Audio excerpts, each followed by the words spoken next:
this is for you. This is that radar chart that we have. So be as brutal as you want. I will. The conversation point. So, morning, kids. Morning, Mr. Power. It makes me feel special that you guys all know my names. All know my name. But today, before we start, I wanted to just remind you of a couple things, okay? Number one, there's going to be a lot of times where you talk and where I talk. And we need to make sure that if I say check your bodies, check your voices, you come back up front. So Mike, if I'm asking you to check your voice, that would probably be, or that's my way of saying that it's my turn to talk. You'll have a chance to talk, but that'll be your turn. Check your body also means that you're going to face forward. So see how Riley's kind of turned over a little bit? I want him facing forward to me, right? That way I can see you guys want to sit next to each other because you'll be talking too. Okay, now I just want to take a class vote to see what you guys know. Has anybody seen the movie The Polar Express? Raise your hand if you have. All right, Shakes, raise your hand, hands down. Raise your hand if you've read the book The Polar Express. A bunch of people. Okay, hands down. Raise your hand if you have read, I'm sorry, have you seen the movie Jumanji? Seen the movie, a couple people? Good. All right, hands down. And raise your hand if you have seen or read the book Jumanji. A couple people, okay. Now the reason I ask you those questions is because Evan, the man that wrote that book, his name is, those two books, his name is Chris Van Allsburg. And today I'd like to share a story with you that it hasn't been made into a movie, but it's also been written by the same person, Chris Van Allsburg. Okay? And it is called The Wretched Stone. There's a sticker covering up stone. It's called The Wretched Stone. And if you don't know what wretched means, it means terrible, evil, awful, hideous. Oh. Do you guys know that a rock can be naughty? Yeah. Did you know that? To give us a focus today, one thing that I'm going to ask you to do is I'm going to ask you to make predictions. So our learning target, repeat after me. Repeat after you. I can make predictions. Make predictions. That basically just means a guess. You're going to guess what's going to happen next. I can make predictions about what will happen. About what will happen Next in the story. next in the story. So, I know that good readers, even people that watch movies, or they read books, or they read comics, they're always guessing at what's going to happen next. So we're going to do that with The Wretched Stone. Turn to your partner and see if you can figure out what's going on in this cover. What's going on in this picture? Turn to your partner and share. Turn to your partner. Flying. Is he flying? What do you think? Jumping ropes in the rope?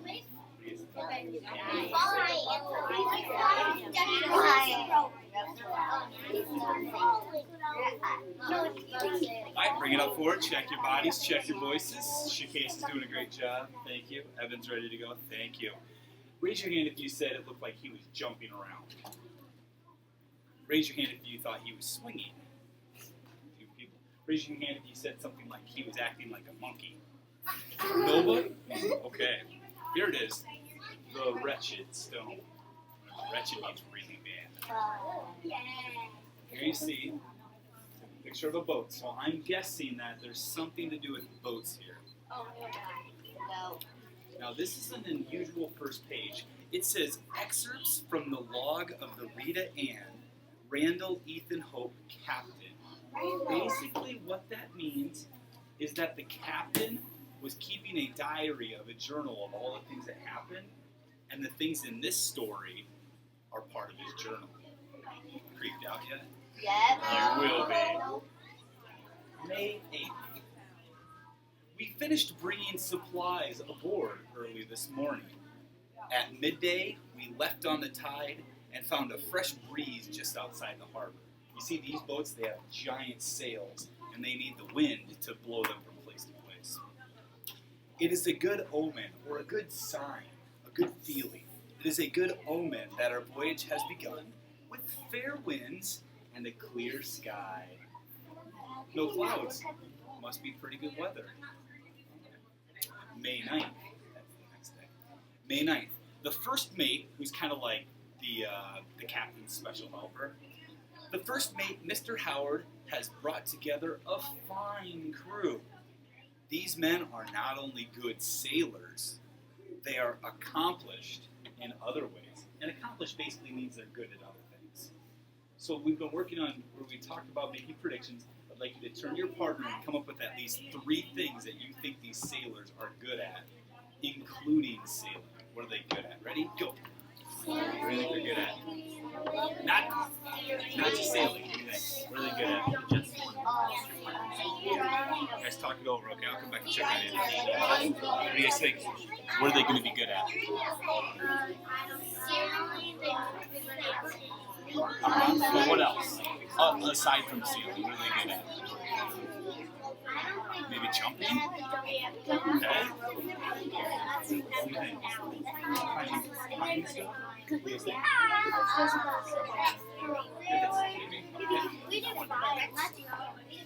Alright, let's come back. Check your bodies again. Mike's showing me he's ready. Thank you. How many people said they're good at sailing stuff? Okay, yeah, we could probably guess that because they were a fine crew. Did anybody say they were good at something like sports? Hands down. Anybody say they're good at maybe playing a musical instrument? Did anybody say that maybe they were really funny? They told really funny stories? Take 3 seconds and whisper to me what you said. Good ideas. Let's see. Here we go. The next picture shows us. Many read and have borrowed books from my small library. Some play musical instruments, and there are a few good storytellers among them. Wouldn't that be good to have a storyteller on the boat? I think so. That way you can be bored. May 17th. Our passage or our trip is going well. The usual boredom that comes with many days at sea is not present on this ship. Yeah, it looks like they're having a pretty good time.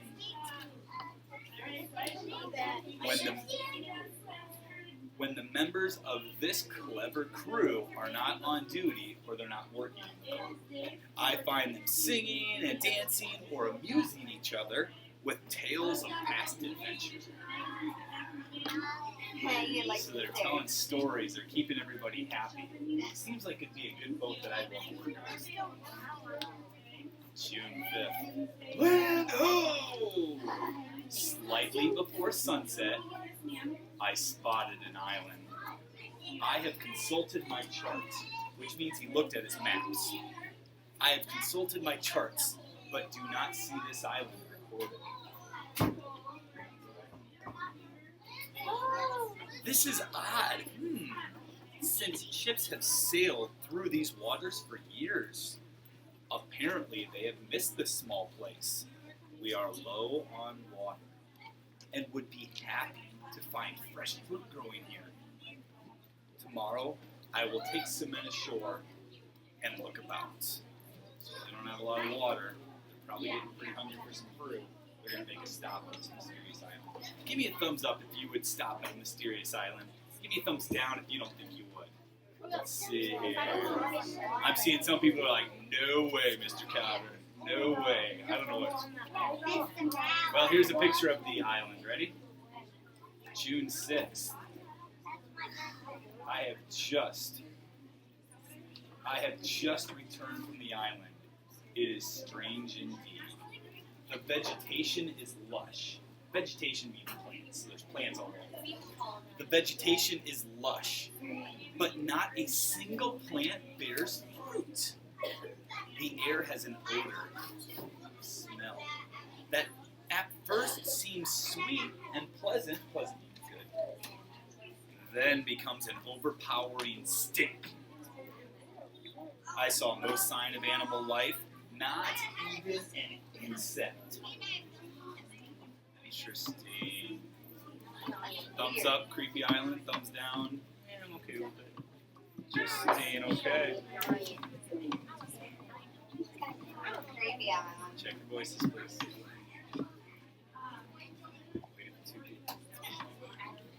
Thank you. We found a spring that had water, but it was too bitter to drink. We also discovered something quite extraordinary, which I have brought aboard. So I found something, I'm going to bring it on the boat, turn to a partner, take 5 seconds. What do you think it is? Go. You think so? Okay. What do you guys think? You think it's a stone? Let's come back in 3, in 2, in 1. Raise your hand if you thought it was a monkey bars. Raise your hand if you thought it was Mr. Cowder's name tag. Nope, you still got it. Raise your hand if you think it was the Wretched Stone. Uh-oh. Let's see what happens. By the way, well, we can say that for a bit, actually. It is a rock. So if you said stone, if you said rock, you made a good prediction. The rock is approximately, or about 2 feet across. It is roughly textured, which means if you feel it, it's kind of rough. It's kind of like the carpet would feel. Okay, that feels smooth. Gray in color, but a portion of it is as flat and smooth as glass. From this surface comes a glowing light that is quite beautiful and quite pleasing to look at. The thing is unbelievably heavy, requiring 6 strong men to lift it. With great effort, we were able to get it aboard and into the forward hold. The forward hold is kind of like a living room on the boat. It's kind of where they go to like hang out and relax. We have set sail and we are underway again. You guys want to see a picture of the rock? Yeah.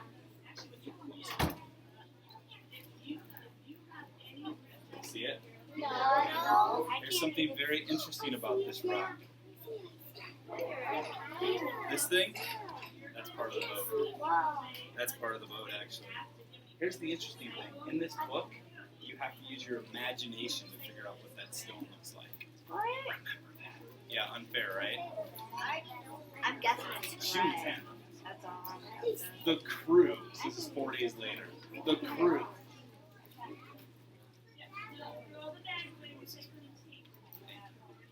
June 10th. The crew is fascinated by the rock. When they are not on deck, they are down below, gazing in silence.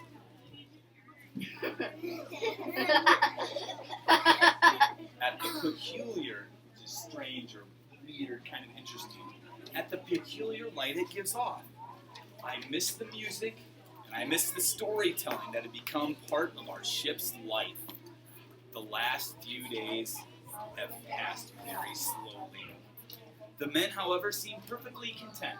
Content means like they're fine. They feel fine. The men feel perfectly content. I am sure their interest in the stone will fade away soon. So the captain thinks they aren't going to really care about the stone. They're not going to care about the stone in a couple days. Do you agree with the captain? Thumbs up. They're not going to care in a couple days. Or do you disagree? You think that they're going to keep wanting to stare at it? Maybe you're in the middle. Thumbs down, sideways, couple thumbs up. You're making a prediction. All right, here we go. Oh, and did you notice how we had this strange light down below? Yeah. June 13th. This picture will look June 13th. Now, like I said, I want you to remember your prediction about what was going on in this front picture, because you're going to see it again. Something is wrong with the crew. They rarely speak. And though they swing through the rigging more quickly than ever, the rigging is like all the ropes and the sails. They walk the decks in a clumsy, stooped-over fashion. Last night I heard shrieks coming from the forward hold. I believe they have contracted, or they got a hold of it. They've contracted some kind of fever that came on board with the stone. I told Mr. Howard that tomorrow I will have that thing thrown overboard. Remember the picture? Yeah. They're swinging, making weird sounds. Kind of reminds me of Me too. or an orangutan. Or a chimpanzee. Alright, check your voices, please.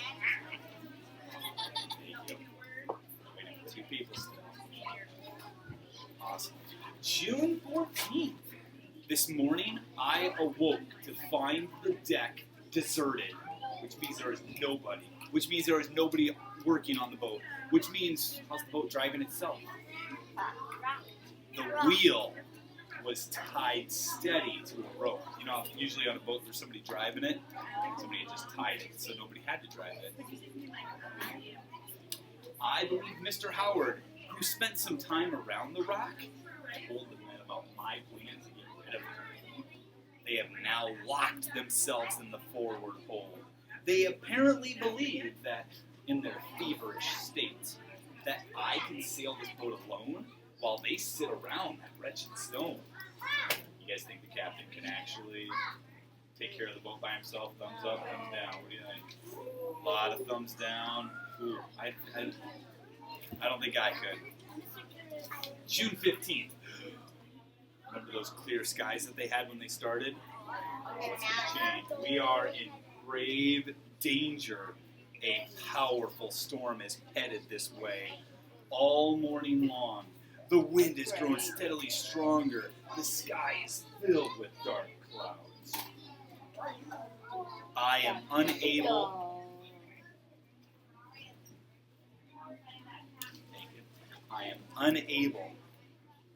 to shorten the sails myself. Because if the sails are too big, then the wind's going to blow the ship over.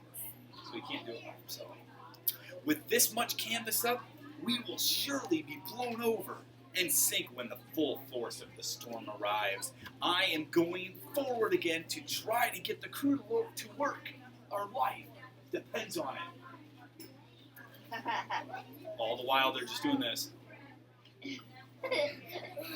Hello. Yeah, exactly, right?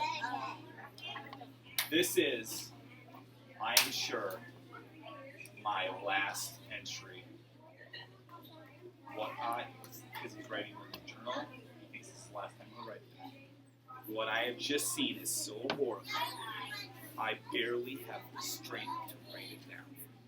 After I pounded at the door to the forward hold, it finally swung over. It's not a man who opened the door. It was